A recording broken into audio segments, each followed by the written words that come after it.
Cinema ticket చిరిగేటప్పుడు ఇది రెడ్డి సినిమానా, కమ్మ సినిమానా, కాపు సినిమానా, క్రిస్టియన్ సినిమానా, హిందూ సినిమానా, ఎవరి సినిమా అని చూడరు. సూర్య గారు ఎవరండి? ఎక్కడి నుంచి వచ్చారు? ఆయన క్యాస్ట్ ఏంటి? మన తెలుగు సినిమాలు ఎవరు ఎక్కడి నుంచి వచ్చి టాలెంట్ ఉన్నా నెత్తి మీద పెట్టుకుంటామండి మనం. అంత గొప్ప ఇండస్ట్రీ మంది. మన సందీప్ రెడ్డి వంగ గారు ఎవరండి? మన తెలంగాణ ఆయన. అక్కడ బాంబేలో ఆయన జాటనా కపూరనా ఏమని చూసి ఆయన అక్కడ నెత్తి మీద పెట్టుకున్నారు. టాలెంట్ మన ఇండియన్ సినిమాలో టాలెంట్ లేకపోతే పక్కన పెడతారు. కష్టం, హార్డ్ వర్క్ ఉంటే, టాలెంట్ ఉంటే ప్రొడ్యూసర్లు నెత్తి మీద పెట్టుకుని పైకి తీసుకెళ్తారు.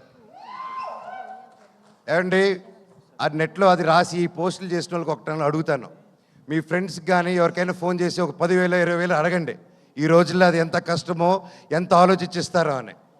కానీ ఇవి కులం చూడకుండా, మతం చూడకుండా, బ్యాక్గ్రౌండ్ చూడకుండా, వీడు ఎవడని తెలియకపోయినా ఒక టాలెంట్ చూసి, కష్టం చూసి, డబ్బు వస్తుందా రాదా అన్న సంగతి తర్వాత ముందు నమ్మి ఒక ఆర్టిస్ట్ మీద డబ్బేసి పెట్టడమే మన హీరోస్, మన ప్రొడ్యూసర్స్. అలాగే వాళ్ళు దేది చూడరండి. ఈ సినిమాలో భైరవం కూడా అంతే. మేము ఏంటి, మా బ్యాక్గ్రౌండ్లు ఏంటి అని రాధామోహన్ గారు ఎప్పుడు చూసి పెట్టలేదు. మాకు గొప్ప సక్సెస్లు లేవు, గొప్ప ఈ గ్యాప్లో ఏమీ చేయలేదు మేము సినిమా పరంగా.